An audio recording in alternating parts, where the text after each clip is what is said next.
अररिया की जनता चाह रही है कि एक बार किमी आनंद को जो है भाजपा मौका दे, इस पे आपकी क्या राय है? कि मेरी कोई राजनीतिक मानसिकता नहीं है। मेरा है कि पहले धर्म बचे इस सीमांचल में।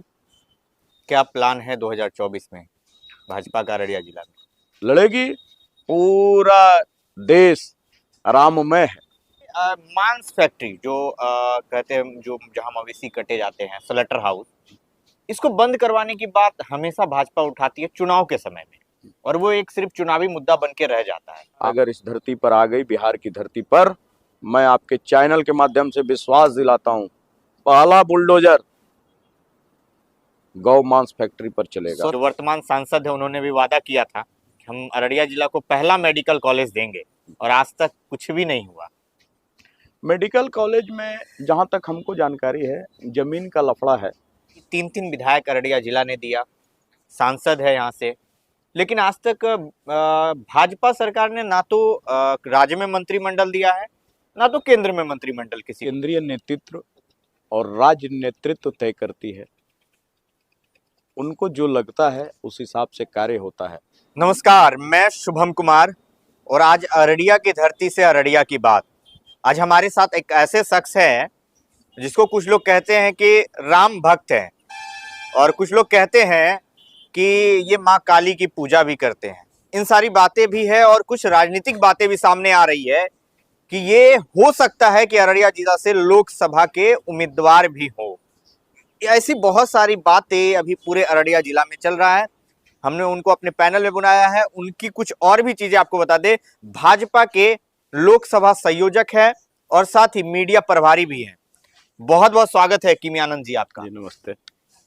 और किमी आनंद जी, सवालों के दौर में चलते हैं। सबसे पहला सवाल, बहुत सारे लोग कहते हैं कि आप भागलपुर से आए हैं, कुछ लोग कहते हैं समस्तीपुर से आए हैं, कहीं और से आए हुए हैं। इसमें क्या, कौन सी बात है? लोग आपके बारे में कुछ जानना चाहते हैं, बताइए आप अपने पास से। मैं तो आपके चैनल के माध्यम से, पहले आज युवा दिवस है, स्वामी विवेकानंद जी का जन्मोत्सव भी है। सारे अररिया जिला वासी युवाओं को, साथ ही पूरे बिहार के युवाओं को मेरा नमस्ते है, प्रणाम है, जय श्री राम है। मैं आपको बता देना चाहता हूं कि मेरा जन्म 2/4/1987 को अररिया जिला के जोगबनी के वार्ड नंबर 9 उस टाइम हुआ करता था, इंदिरा नगर में हुआ। मेरी प्रारंभिक पढ़ाई सरस्वती शिशु विद्या मंदिर धुरवा रांची से हुई।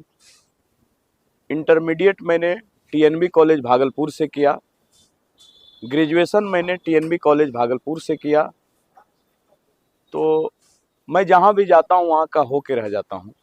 कहलगांव मेरा ननिहाल है, गंगा से सटे हुए कहलगांव शहर में। तो बहुत सारे लोगों को लगता है, मेरा व्यवसाय भी भागलपुर से ही था, तो लोगों को लगता है कि मैं भागलपुर से हूँ।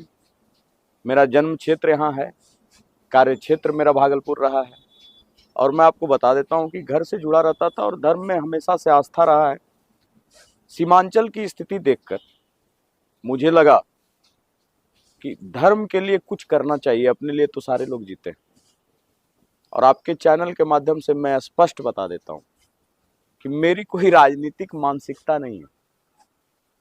मेरा है कि पहले धर्म बचे इस सीमांचल में, और धर्म बचेगा तो ही राष्ट्र बचेगा, और राष्ट्र बचेगा तो ही मैं यहाँ सुरक्षित रूप से रह पाऊंगा, उसके बाद का राजनीति कर पाऊंगा। मेरा प्रथम एजेंडा ये है। आप जो अभी ये बात किए कि अररिया जिला को खतरा है, किनसे खतरा है ये आपने स्पष्ट नहीं किया। आप आए दिन देख रहे होंगे कि राष्ट्रद्रोही ताकतें, देशद्रोही ताकतें सीमांचल के रास्ते से अपने भारत में प्रवेश कर रही है। इधर भी एक स्कैंडल पकड़ाया जिसका पाकिस्तान के आतंकवादी संगठनों से संबंध उजागर हुआ है। केंद्रीय एजेंसियां भी इस पर कार्य कर रही है, बिहार के भी पुलिस प्रशासन के लोग लगे हुए हैं। तो ये तो स्पष्ट खतरे का निशान है, खुली सीमा है यहाँ। और जिस हिसाब से बांग्लादेशी घुसपैठ हो रहा है, पाकिस्तानी घुसपैठ हो रहा है, मुझे बोलने में कहीं गुरेज नहीं है। और इसकी लिखित सूचना मैंने आदरणीय केंद्रीय गृह मंत्री जी को भी दिया है और मुझे पूर्ण विश्वास है कि यशस्वी गृह मंत्री जी इस पर कार्य कर रहे हैं और बहुत जल्द संसद में वो भी बिल पास हो जाएगा।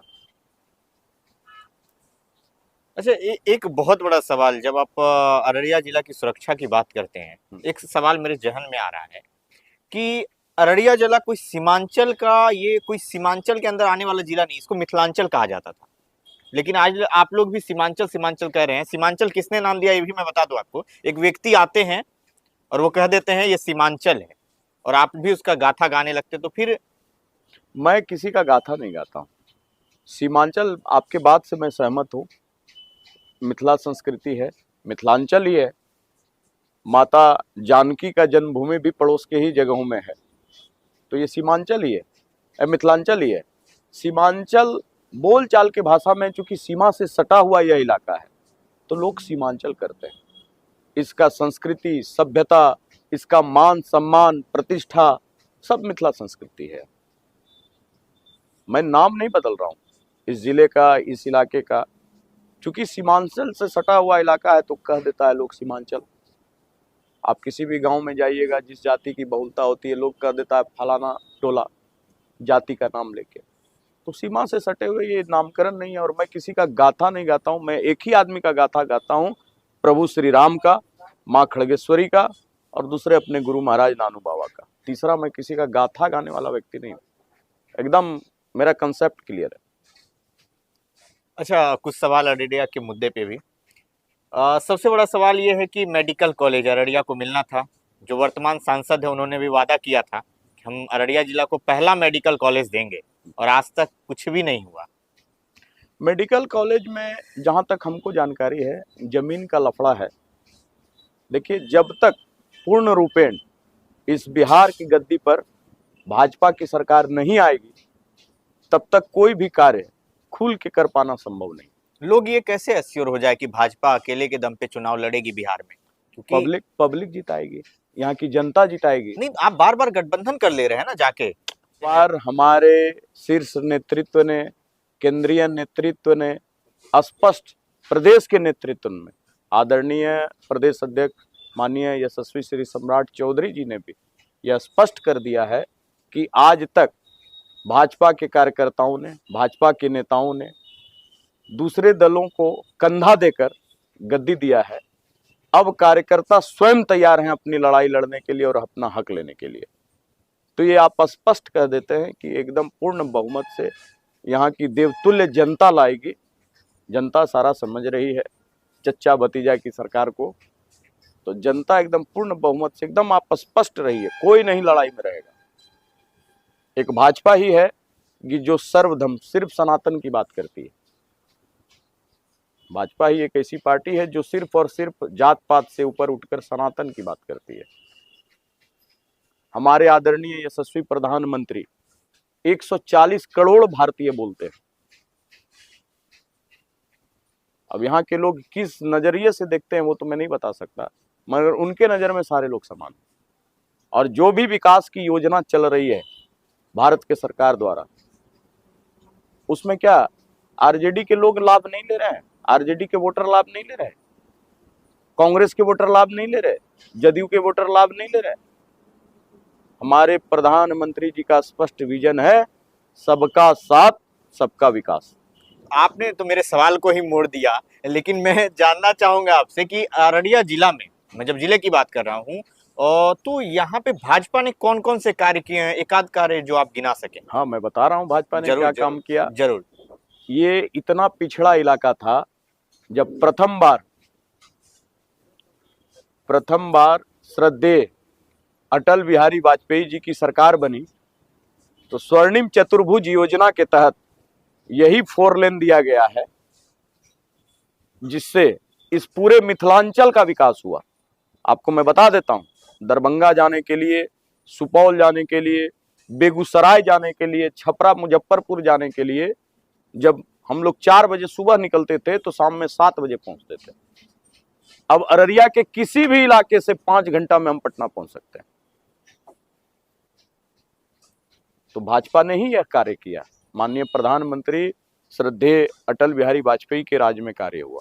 अभी मैं बता देता हूं सीमा को सुरक्षित करने के लिए आदरणीय यशस्वी प्रधानमंत्री श्री नरेंद्र भाई मोदी जी के द्वारा, यशस्वी गृह मंत्री भाई अमित शाह जी के द्वारा सीमा को सुरक्षा प्रदान करने के लिए एसएसबी का बहुत बड़ा कैंप आप देख रहे होंगे सिमराही और दरभंगा के बीच में अपना भवन, अपना ट्रेनिंग कैंप अर्धसैनिक बलों के लिए तैनात किया गया। आईटीबीपी की दर्जनों कंपनियां इसी पूर्णिया जिला के गेड़ावाड़ी के आसपास वहाँ एकड़ एकड़ जमीन में अपना उसके आवास का, रहने का, फौज के लिए व्यवस्था किया गया। आपको भारत नेपाल मैत्री संबंध के तहत बथनाहा से रेल लाइन गई है जो कि विराटनगर तक कंप्लीट है। आगे वो रेल लाइन धरान तक भी पहुंच जाएगी कुछ चंद महीनों में, और माननीय यशस्वी प्रधानमंत्री का योजना है कि उसे काठमांडू भेजने का। कैसे विकास नहीं हुआ सीमांचल में? लोग तो कहते हैं कि कुछ हुआ नहीं है, कुछ दिख नहीं रहा है, क्योंकि हमने पब्लिक ओपिनियन जानने की भी बहुत बार कोशिश की है, लेकिन जो वर्तमान सांसद है उसको लोग जान भी नहीं रहे हैं। अब इस पे क्या सवाल खड़ा होता है? नहीं, आदरणीय सांसद जी लगातार 10 वर्षों से सांसद हैं इस जिला के, और सम्मानित जनता ने ही उन्हें वोट दिया है। इस बात पे तो भरोसा नहीं हो रहा है आपका कि भाई लोग कह रहे हैं कि स्थानीय सांसद को जानते तक नहीं है। नहीं, ऐसे कुछ गांव हैं जहां लोग सांसद को अभी तक नहीं जानते हैं। सांसद जी जाते हैं, गांव में भी विकास हो रहा है, ऐसा नहीं है। अब मानिए थोड़ा सा ये इलाका है, हो सकता है लोगों का मुलाकात उनसे नहीं हुआ हो, लोग बोल रहे हों, मगर आपके माध्यम से मैं यह बात पहुंचा देता हूं कि सांसद जी बहुत जल्द सारे गांव में जाएंगे, दौरा करेंगे। नहीं तो आप बड़ा मुस्कुरा रहे हैं, तो इस पे एक और सवाल होता है। अररिया की जनता चाह रही है कि एक बार किमी आनंद को जो है भाजपा मौका दे, इस पे आपकी क्या राय है? सम्मानित जनता के भाव को और श्रद्धा को हम दोनों हाथ से प्रणाम करते हैं कि वो ऐसा सोच रही है। मेरा ऐसा कहीं सोच नहीं, मेरा एकदम स्टैंड क्लियर है कि इस सीमांचल में सबसे पहले सनातन धर्म को मजबूत करूंगा, और जैसे धर्म मजबूत होगा, जितने भी राष्ट्रद्रोही ताकतें हैं, देशद्रोही ताकतें हैं, धर्म के माध्यम से उसे खदेड़ने का कार्य करेंगे। आपको मैं बता देता हूं, यह इलाका सीमांचल बोलिए, मिथिलांचल बोलिए, बारूद के ढेर पर है। बिहार सरकार को इसकी चिंता करनी चाहिए। जो भी बांग्लादेशी घुसपैठिए आ रहे हैं, मैं जिला प्रशासन से भी मांग करता हूं कि आप उसका आइडेंटिफाई करिए कौन है। आप चले जाइए अररिया की धरती पर, 100 ठेले वाले हैं जिनका कोई आइडेंटिफिकेशन नहीं है। जोगबनी की धरती पर चले जाइए, 500 ठेले वाले ऐसे हैं जिनका कोई आइडेंटिफिकेशन नहीं है। फॉरबिसगंज में, यानी कि पूरा इलाका, ये टोटल 9 प्रखंड का और 3 नगर का इलाका अररिया जिला, सब जगह कमोबेश वही स्थिति है।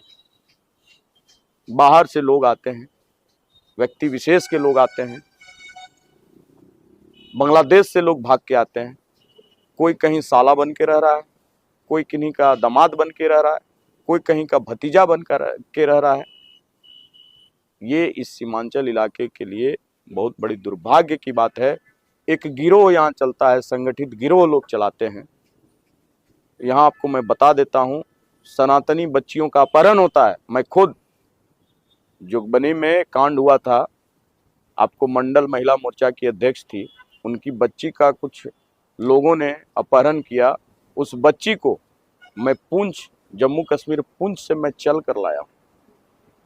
अच्छा, एक और सवाल, जो आप सनातन धर्म की बात करते हैं, ये मांस फैक्ट्री जो कहते हैं, जो जहां मवेशी कटे जाते हैं, स्लॉटर हाउस, इसको बंद करवाने की बात हमेशा भाजपा उठाती है चुनाव के समय में, और वो एक सिर्फ चुनावी मुद्दा बन के रह जाता है। आपको मैं विश्वास दिलाता हूं आपके चैनल के माध्यम से कि ये बहुत बड़ा मुद्दा होगा और ये जनता का मुद्दा होगा।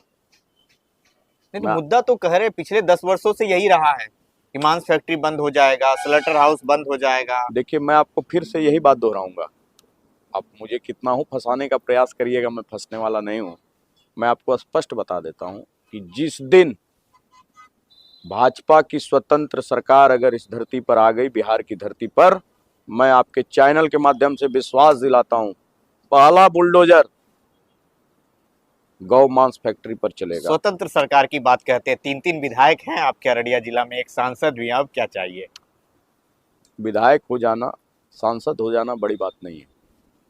पूरे इलाके को, पूरे पूरे राज्य को वहाँ की सरकार चलाती है।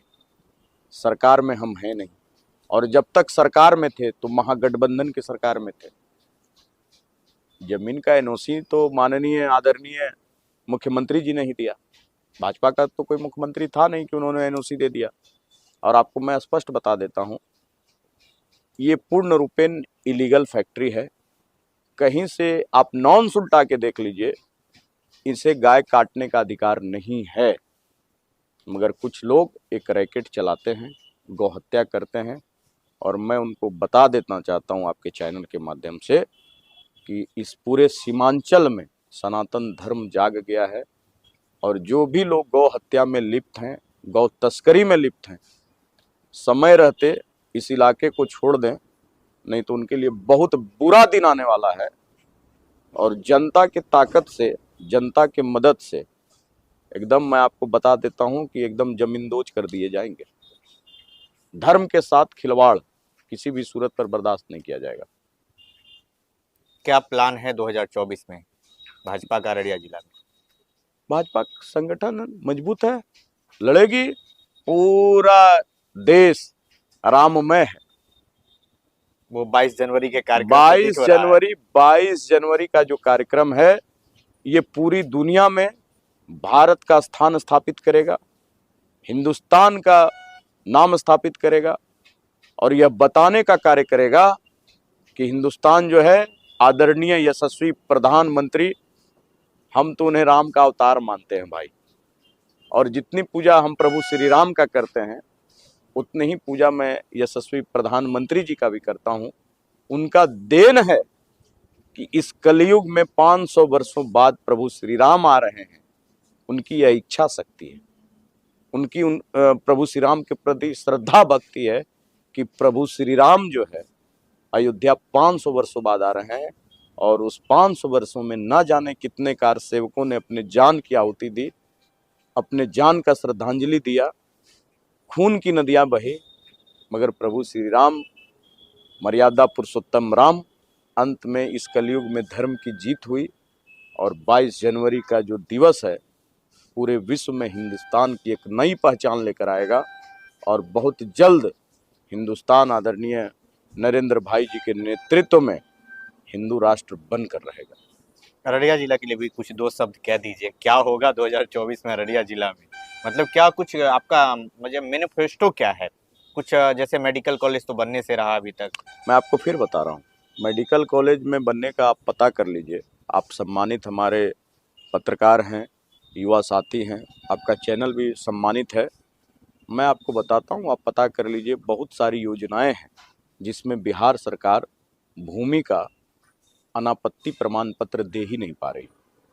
पूर्णिया एयरपोर्ट का मामला देख लीजिए, अधर में अटका हुआ है। दरभंगा एम्स का देख लीजिए, अधर में अटका हुआ है। आप एक बात बताइए, अगर पूर्णिया एयरपोर्ट बन जाए तो क्या अररिया जिला वासियों को राहत नहीं होगा? दरभंगा अगर एम्स बन जाए तो क्या अररिया, पूर्णिया, किशनगंज वासियों को राहत नहीं होगा? हमारी केंद्र सरकार हमेशा से सिर्फ और सिर्फ जनता जनार्दन की बात सोचती है। आदरणीय प्रधानमंत्री पूरे भारतवर्ष के एक ऐसे प्रधानमंत्री हैं, बोलते बोलते मैं भावुक हो जाता हूं। अपने मां के निधन के पश्चात वो आदमी मुखाग्नि के बाद अपने कर्तव्य पथ पर जनता की सेवा के लिए निकल चुके हैं। कभी आज तक देखा आपने कभी ऐसा प्रधानमंत्री जिन्होंने इतना बड़ा उदाहरण पेश किया हो, जिसके सर से मां रूपी ममता का छाया उठ गया हो, और वो आदमी मुखाग्नि के बाद भारत मां के सच्चे सपूत के तरह मां भारती की सेवा करता हो? तो इसलिए आप निश्चिंत रहिए, केंद्र सरकार पूर्ण रूपेण अररिया की जनता को लेकर चिंतित है। मैं आपको बता देता हूँ, जोगबनी आईसीपी का जो निर्माण हुआ, उसमें यशस्वी आदरणीय गृह मंत्री जी भी आए थे। उन्होंने स्पष्ट कहा है कि जो भी यहाँ की चिंता है, जैसे लव जिहाद, जमीन जिहाद, और एक सबसे बड़ा मुद्दा आपके चैनल के माध्यम से मैं आपका भी ध्यान आकृष्ट कराना चाहता हूँ। एक और जिहाद चल रहा है इस पूरे इलाके में, नशा जिहाद। ये सारे जिहाद पर आदरणीय प्रधानमंत्री जी का, आदरणीय यशस्वी गृह मंत्री जी का नजर है, और बहुत जल्द जिस दिन जनता जनार्दन ने पूर्ण बहुमत के साथ सरकार बनाया, यहाँ का परिदृश्य आपको देखने को मिलेगा, और बहुत जल्द देखने को मिलेगा। एक आपके सरकार के ऊपर हमारा आरोप भी रहेगा, हमारा आरोप नहीं, लोगों का आरोप है कि 3-3 विधायक अररिया जिला ने दिया, सांसद है यहाँ से, लेकिन आज तक भाजपा सरकार ने ना तो राज्य में मंत्रिमंडल दिया है, ना तो केंद्र में मंत्रिमंडल किसी को दिया है। ऐसा क्यों? और बाकी दूसरे पार्टी के देखो तो यहाँ से विधायक या सांसद बन के जाते तो उनको मंत्रिमंडल पद मिलता है। मैं बहुत पार्टी का छोटा कार्यकर्ता हूँ, समर्पित कार्यकर्ता हूँ। ये केंद्रीय नेतृत्व और राज्य नेतृत्व तय करती है, उनको जो लगता है उस हिसाब से कार्य होता है। मैं क्षमा प्रार्थी हूँ, इस मुद्दे पर मैं अपना कोई मंतव्य नहीं दे सकता हूँ, क्योंकि वो मेरे अधिकार के खिलाफ होगा, मेरे संस्कार के खिलाफ होगा। मैं पार्टी का एक समर्पित छोटा कार्यकर्ता हूँ। बाकी अररिया जिला में इस बार कैसा मूड है कि किमी आनंद ही प्रत्याशी हो, या आप क्या कहना चाहेंगे? पब्लिक का, जनता जनार्दन का हमारे प्रति सम्मान है, उसमें प्रति सम्मान को मैं सहर्ष स्वीकार करता हूं, और हाथ जोड़कर विनती करता हूं कि 22 जनवरी का जो दिन है ऐतिहासिक बनाएं। लोगों का एक प्रेम है हमारे प्रति, उस प्रेम का मैं सम्मान करता हूं, मगर मैं अपना नीति स्पष्ट बता दे रहा हूं पुनः कि मैं धर्म का कार्य करता हूं, और जो कि हाट ऐसे इलाके में भी मैंने यात्रा निकाल कर यह बता दिया कि यह सनातनियों की धरती है, और सनातन धर्म के साथ किसी को भी अधिकार नहीं है छेड़छाड़ करने का, और हमेशा से सनातन धर्म का जो ध्वज है वो हमेशा से ऊपर लहराता रहेगा। इस सीमांचल की धरती से मैं एक संदेश देशद्रोहियों को और राष्ट्रद्रोहियों को देने का मैं काम कर रहा हूँ। लोगों का प्यार है, सम्मान है, मैं उनका कदर करता हूँ। नहीं, मैं ऐसा कहने का हमारा मतलब ये है कि बड़े बड़े नेता हैं जैसे सम्राट चौधरी, नितिन गडकरी और भी राजनाथ सिंह जैसे लोगों के साथ आपका जो है एक अच्छा पहुंच है। मैं कार्यकर्ता हूँ, स्वाभाविक है। आपने जितने लोगों का नाम बताया ये हमारे सम्मानित अभिभावक हैं, सम्मानित नेता हैं। तो कार्यकर्ता तो अपने नेता के यहाँ ही जाता है मार्गदर्शन लेने, आशीर्वाद लेने, पार्टी में कार्य कैसे करना है, अनुशासित बन के कैसे कार्य करना है, तो उसके लिए तो मार्गदर्शन अभिभावकों से ही लिया जाता है। मैं कभी कभी जाके मार्गदर्शन लेता हूँ, और कहीं कुछ मेरी ओर से तो नहीं। ये जनता तय करेगी कि जनता तय करेगी, पार्टी का शीर्ष नेतृत्व तय करेगा। मेरा कोई मनसा नहीं है, मेरा बस एक ही मनसा है कि धर्म का काम हो, संगठन का काम हो, और सनातन धर्म कम से कम मिथिलांचल इलाके में, इस सीमांचल इलाके में हमेशा से जो धर्म का ध्वज हो वो हमेशा ऊपर रहे। मेरा यही कहना, क्योंकि जिस हिसाब से बांग्लादेशी घुसपैठ बढ़ रहा है, एक चिंता की लकीर जरूर आती है। आप जाएंगे सुदूर गांव में, सुदूर देहात में, लोग कहते हैं अल्पसंख्यक, जहां भी हिंदू आबादी है, मैं आपको स्पष्ट बता देता हूँ, वहां देखिए दूसरे धर्म के लोग बहुत शांति से जी रहे हैं, मगर जहां दूसरे धर्म के लोग हैं वहां हिंदू शांत नहीं है। आपको मैं बता देना चाहता हूं, आपने बहुत अच्छा मुद्दा उठाया मांस फैक्ट्री का। मांस फैक्ट्री के इर्द गिर्द जितने भी हमारे सनातनी थे, सब मजबूरी बस गौ माता का हत्या कोई सनातनी नहीं देख सकता है, और जो देखता है वो सनातनी नहीं है, और जो इन कार्यों में भी लिप्त है वो भी सनातनी नहीं है, कभी सनातनी नहीं हो सकता है। इस देश में 3 ऐसे देवता हैं जिनको आज भी हम नग्न आंखों से देख सकते हैं, जिसके पुराण में, श्रीमद् भागवत में, रामायण में जो हमारे पूर्वज पूजा करते थे। एक प्रभु सूर्यदेव है, दूसरा गंगा मैया है, तीसरा जो हमारी गौ माता है, जिनकी चर्चा पूर्व से सारे ग्रंथों में होती आती है, सारे वेदों में होती आती है। और उसका हत्या कोई सनातनी नहीं देख सकता। स्थिति यह है कि सारे सनातनी औने पौने दाम में अपना जमीन बेचकर, अपना स्थान बेचकर दूसरे जगहों पर शिफ्ट हो चुके हैं। और आपके मन में कोई सवाल अररिया के प्रति कुछ कहना चाहते हैं? मैं युवा साथियों से यही कहता हूं कि सारे दलगत भावना से ऊपर उठकर धर्म के साथ खड़े रहें, राष्ट्र के साथ खड़े रहें। जब तक हमारा देश सुरक्षित नहीं रहेगा, हमारा राष्ट्र सुरक्षित नहीं रहेगा, तब तक राजनीति या धरती पर कोई भी काम हम नहीं कर सकते। मेरा जन्म स्थान ही अगर सुरक्षित न रहे, तो इसलिए सारे लोग मिलकर केंद्र सरकार को मदद करें। जहां कोई आपको इस टाइप का देशद्रोही समाचार मिलता हो, कुछ अगर आप कॉन्फिडेंशियल रूप से संकलन करते हो, तो आप दिल्ली भेज सकते हैं। गृह मंत्रालय का अपना वेबसाइट है, माननीय प्रधानमंत्री जी के कार्यालय का अपना वेबसाइट है, आप वहां इसकी सूचना दे सकते हैं।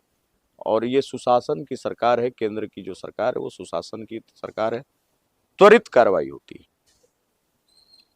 जेन्युइन अगर कोई भी सूचना हो इस इलाके सीमांचल से संबंधित युवा साथी हैं आप वहाँ सूचना दीजिए, कार्रवाई त्वरित होती है। केंद्रीय एजेंसियां दिन रात इस इलाके को सुरक्षित करने में लगी हुई। बहुत बहुत धन्यवाद सर आपका हमारे साथ जुड़ने के लिए। आपके भी चैनल को बहुत बहुत धन्यवाद। अब पुनः सारे अररिया जिला वासियों से मेरा एक ही मांग है कि 22 जनवरी का जो दीपावली है, हमारे देश का रियल सत्य वाली दीपावली यही है, क्योंकि प्रभु श्री राम लगभग 497 वर्षों के पश्चात अपने भारत माँ की धरती पर पधार रहे हैं। हम लोग सारे भेदभाव मिटाकर, सारे धर्म जात का भेदभाव हटाकर प्रभु श्री राम का दीपावली मनाकर स्वागत करें। 10 दिया जलाएं कम से कम उन कार सेवकों के लिए जिन्होंने अपना श्रद्धांजलि दिया।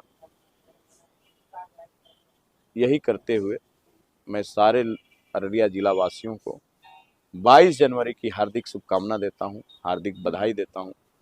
और अररिया जिला इस हिसाब से धर्म के कार्य में हो कि पूरे विश्व में सिर्फ और सिर्फ, और अयोध्या के गलियों में सिर्फ और सिर्फ अररिया से निकला हुआ जय श्री राम का नारा गूंजे। जय जय श्री राम। धन्यवाद। हो गया?